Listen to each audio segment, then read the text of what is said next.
Welcome to Chapter 5. When we left Raskolnikov at the end of Chapter 4, he was on his way to see his former classmate, Razumihin, not really totally understanding why he wants to go there, why his instinct after reading his mother's letter is to go see Razumihin, but that's where he was going. And so he just says, okay, well, that's where I'm going to go. And that at the end of chapter 4, that's where he says he's going to go. And I thought that that's where we were going to go, but I forgot that we do have some other chapters ahead of us before we actually meet Razumihin. And I want to take this moment to give a trigger warning about this next chapter, because this next chapter is a little disturbing. It deals with a dream that Raskolnikov has, and the dream depicts a scene of abusing an animal, a horse. And it's so anyone who does not want to hear that or, hear me read that can just skip this chapter. This chapter isn't honestly like if you skipped over this chapter because you didn't want to hear this dream, then you won't be missing too much. You could go to the discussion and I will touch on it lightly, like what the significance of it is, but I won't go over it in detail if you don't want to hear like the details of the dream. You will be fine to just skip to the discussion or even skip to the next chapter. So want to give that beforehand so that you can make the decision whether or not you want to hear this chapter, but it's up to you. But we're going to go ahead. Okay, chapter 5. Of course, I've been meaning lately to go to Razumihin's to ask for work, to ask him to get me lessons or something, Raskolnikov thought. But what help can he be to me now? Suppose he gets me lessons. Suppose he shares his last farthing with me, if he has any farthings, so that I could get some boots and make myself tidy enough to give lessons. Well, what then? What shall I do with the few coppers I earn? That's not what I want now. It's really absurd for me to go to Razumihin. The question why he was now going to Razumihin agitated him even more than he was himself aware. He kept uneasily seeking for some sinister significance in this apparently ordinary action. I have expected to set it all straight and to find a way out by means of Razumihin alone? He asked himself in perplexity. He pondered and rubbed his forehead, and, strange to say, after long musing, suddenly, as if it were spontaneously and by chance, a fantastic thought came into his head. To Razumihin's, he said all at once, calmly, as though he had reached a final determination. I shall go to Razumihin's, of course, but not now. I shall go to him on the next day after it, when it will be over and everything will be afresh. And suddenly he realized what he was thinking. After it, he shouted, jumping up from the seat. But is it really going to happen? Is it possible it really will happen? He left the seat and went off almost at a run. He meant to turn back, homewards, but the thought of going home suddenly filled him with intense loathing. In that hole, in that awful little cupboard of his, all this had for a month past been growing upon him, and he walked on at random. His nervous shudder had passed into a fever that made him feel shivering. In spite of the heat, he felt cold. With a kind of effort, he began almost unconsciously, from some inner craving, to stare at all the objects before him, as though looking for something to distract his attention, but he did not succeed, and kept dropping every moment into brooding. When with a start he lifted his head again and looked round, he forgot at once what he had just been thinking about and even where he was going. In this way he walked right across the Dostoyevsky Ostrov, came out onto the Lesser Neva, crossed the bridge and turned toward the islands. The greenness and freshness were at first restful to his weary eyes after the dust of the town and the huge houses that hemmed him in and weighed upon him. Here there were no taverns, no stifling closeness, no stench, but soon these new pleasant sensations passed into morbid irritability. Sometimes he stood still before a brightly painted summer villa standing among green foliage. He gazed through the fence and saw in the distance smartly dressed women on the verandas and balconies, and children running in the gardens. The flowers especially caught his attention. He gazed at them longer than at anything.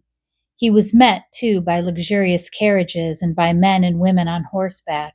He watched them with curious eyes and forgot about them before they had vanished from his sight. Once he stood still and counted his money. He found he had 30 kopecks, 20 to the policeman, 3 to Nastasia for the letter.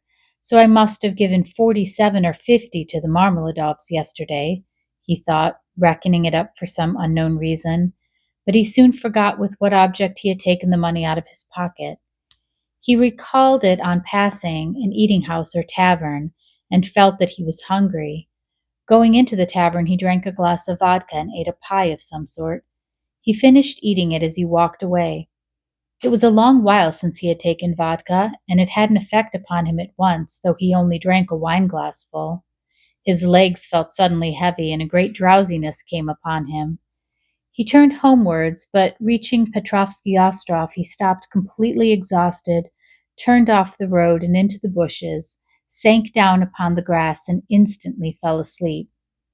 In a morbid condition of the brain, dreams often have a singular actuality, vividness, and extraordinary semblance of reality. At times, monstrous images are created, but the setting of the whole picture are so truth-like and filled with details so delicate, so unexpectedly, but so artistically consistent that the dreamer, were he an artist like Pushkin or Turgenev even, would never have invented them in the waking state. Such sick dreams always remain long in the memory and make a powerful impression on the overwrought and deranged nervous system. Raskolnikov had a fearful dream. He dreamt he was back in his childhood in the little town of his birth. He was a child about 7 years old, walking into the country with his father on the evening of a holiday. It was gray and heavy day. The country was exactly as he remembered it. Indeed, he recalled it far more vividly in his dream than he had done it in memory. The little town stood on a level flat as bare as the hand, not even a willow near it. Only in the far distance a copse lay, a dark blur on the very edge of the horizon. A few paces beyond the last market garden stood a tavern, a big tavern, which had always aroused in him a feeling of aversion, even fear, when he walked by it with his father. There was always a crowd there, always shouting, laughing, and abuse, hideous hoarse singing and often fighting. Drunken and horrible-looking figures were hanging about the tavern. He used to cling close to his father, trembling all over when he met them. Near the tavern the road became a dusty track, the dust of which was always black. It was a winding road, and about 100 paces further on it turned to the right to a graveyard.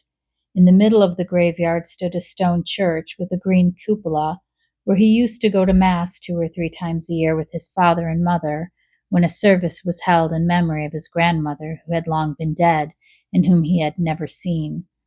On these occasions they used to take on a white dish tied up in a table napkin, a special sort of rice pudding with raisins stuck in it in the shape of a cross.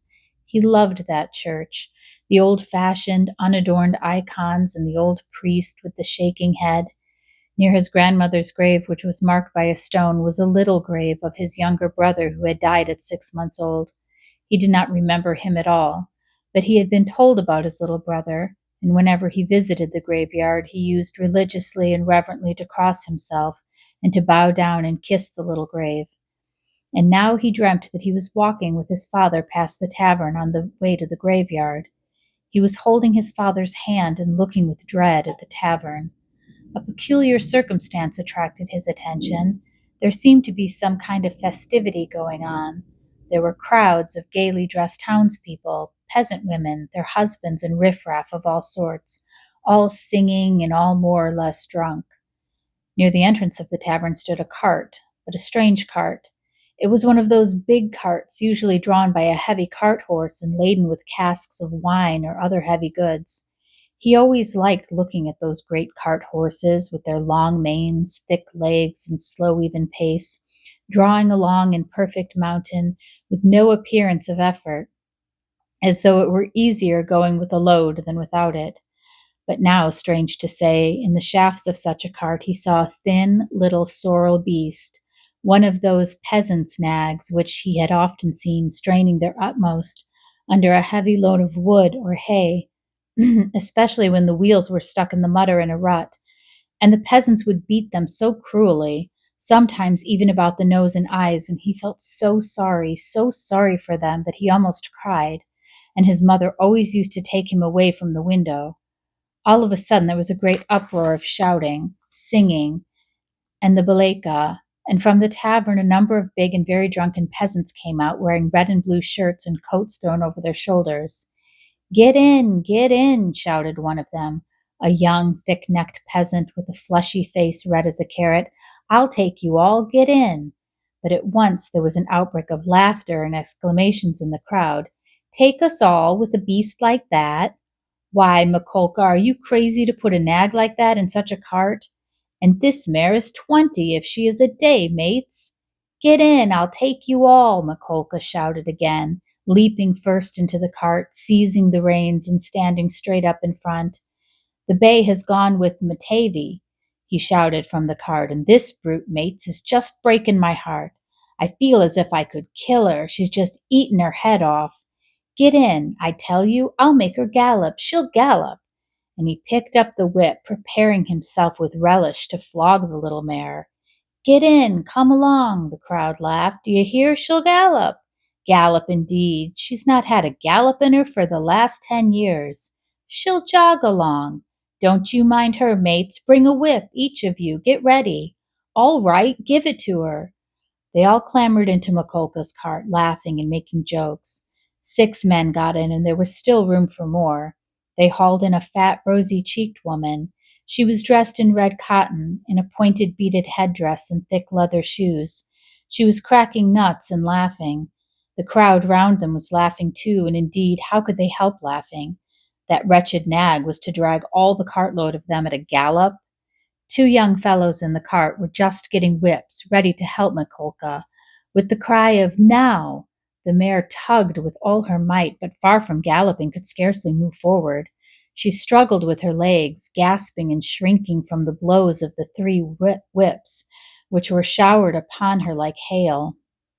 The laughter in the cart and in the crowd was redoubled, but Mikolka flew into a rage and furiously thrashed the mare as though he supposed she really could gallop. Let me get in too, mates, shouted a young man in the crowd whose appetite was aroused. Get in, all get in, cried Mikolka. She'll draw you all. I'll beat her to death. And he thrashed and thrashed at the mare, beside himself with fury. Father, father, he cried. Father, what are they doing? Father, they're beating the poor horse. Come along, said his father. They are drunken and foolish. They are in fun. Come away, don't look. And he tried to draw him away, but he tore himself away from his hand, and beside himself with horror ran to the horse. The poor beast was in a bad way. She was gasping, standing still, then tugging again and almost falling. Beat her to death, cried Mikolka. It's come to that. I'll do for her. What are you about? Are you a Christian, you devil? Shouted an old man in the crowd. Did anyone ever see the like? A wretched nag like that pulling such a cartload, said another. You'll kill her, shouted the third.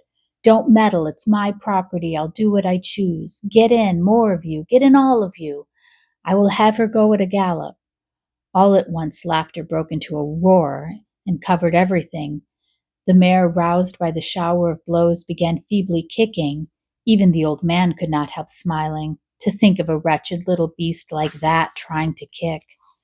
2 lads in the crowd snatched up whips and ran to the mare to beat her about the ribs, one on each side.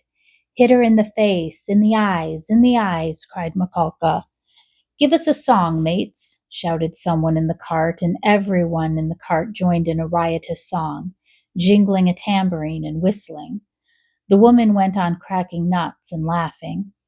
He ran beside the mare, ran in front of her, saw her being whipped across the eyes, right in the eyes. He was crying, he felt choking. His tears were streaming. One of the men gave him a cut with the whip across the face. He did not feel it. Wringing his hands and screaming, he rushed up to the gray-headed old man with the gray beard who was shaking his head in disapproval. One woman seized him by the hand and would have taken him away, but he tore himself from her and ran back to the mare. She was almost at the last gasp, but began kicking once more. "I'll teach you to kick," Mikolka shouted ferociously.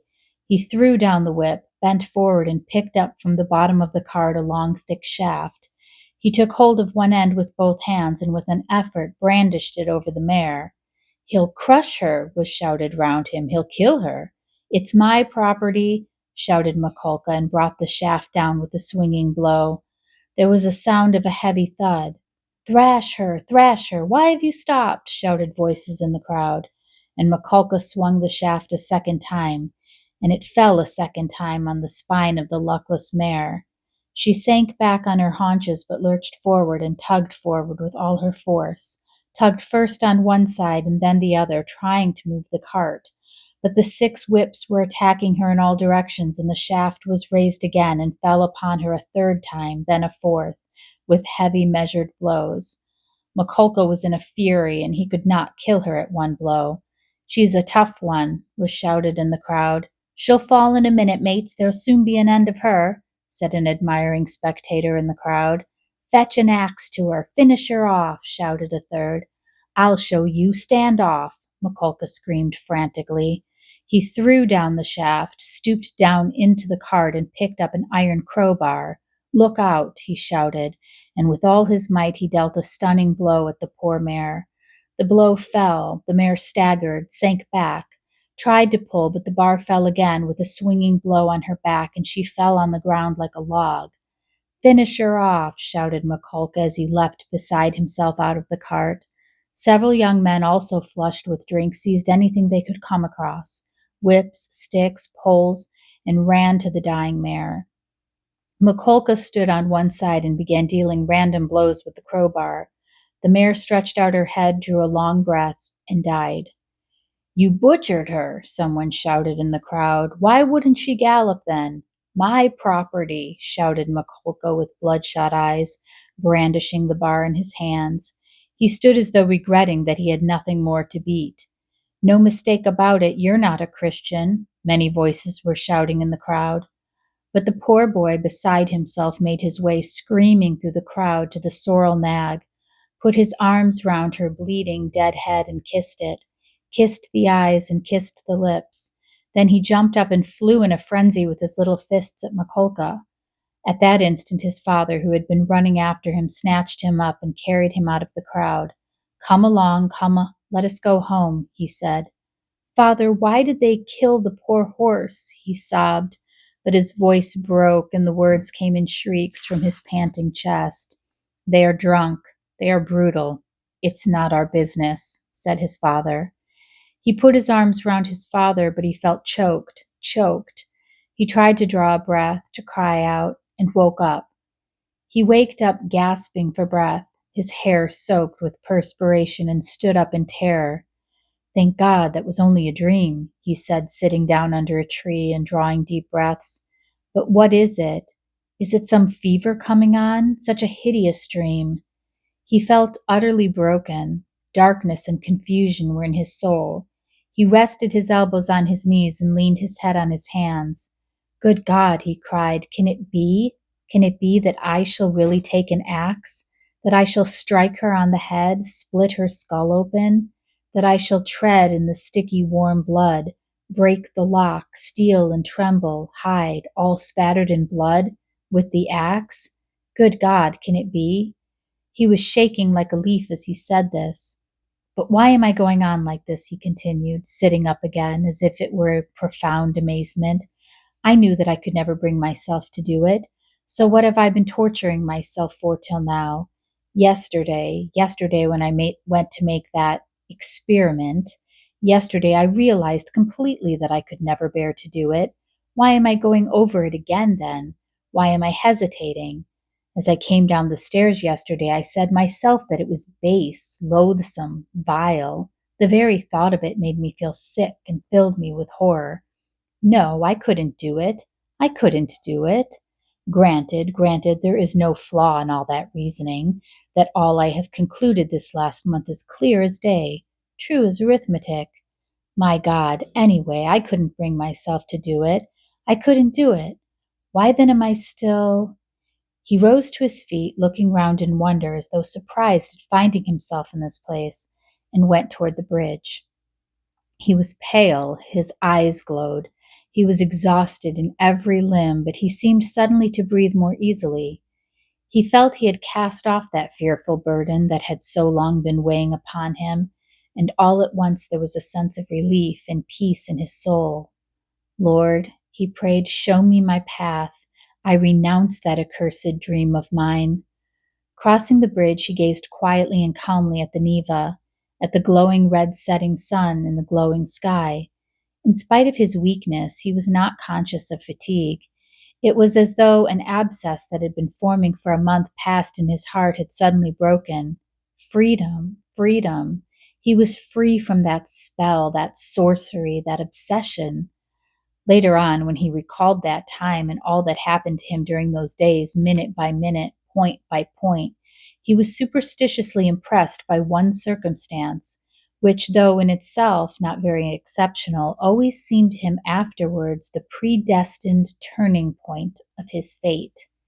He could never understand and explain to himself why, when he was tired and worn out, when it would have been more convenient for him to go home by the shortest and most direct way, he had returned by the Haymarket, where he had no need to go. It was obviously and quite unnecessarily out of his way, though not so much.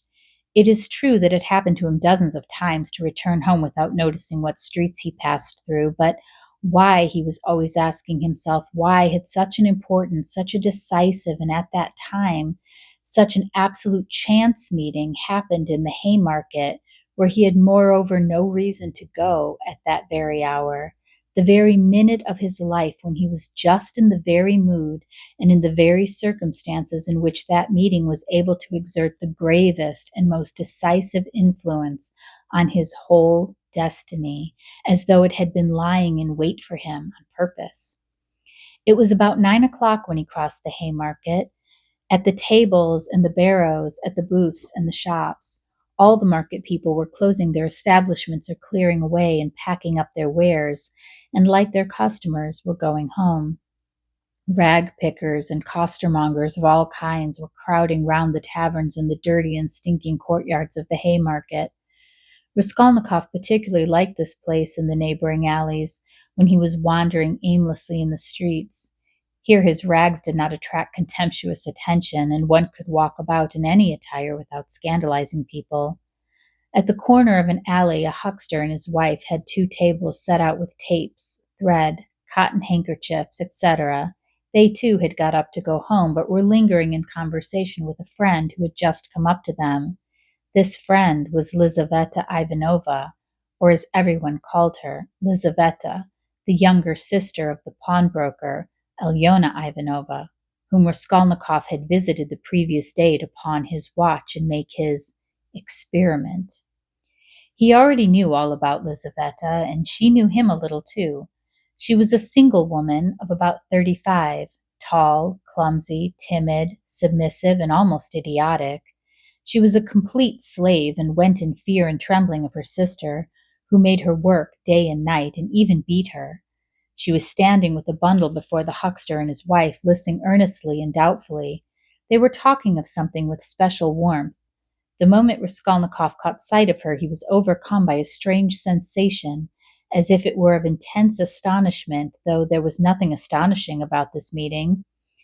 You could make up your mind for yourself, Lizaveta Ivanova, the huckster was saying aloud. Come round tomorrow about 7. They will be here too. Tomorrow? Said Lizaveta slowly and thoughtfully, as though unable to make up her mind. Upon my word, what a fright you are, and Alyona Ivanova, gabbled the huckster's wife, a lively little woman. I look at you, you're like some little babe.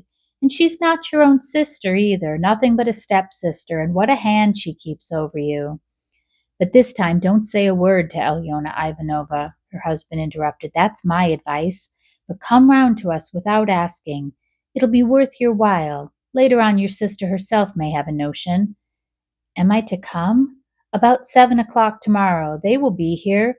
You'll be able to decide for yourself, and we'll have a cup of tea," added the wife.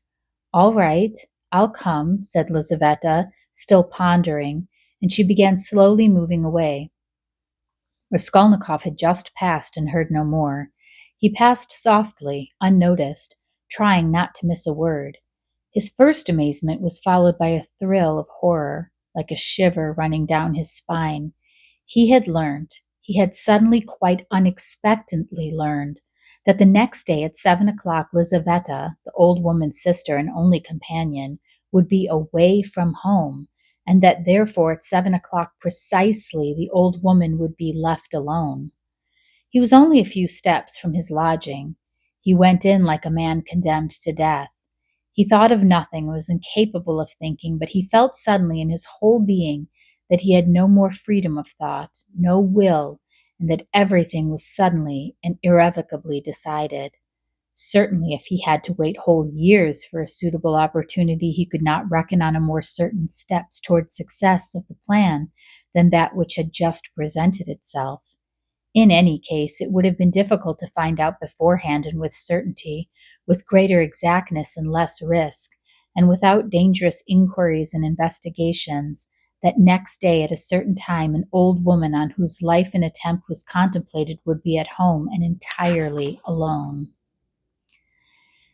That is the end of chapter 5. Meet me in the discussion, and we will talk about the dream and about this new turn of events.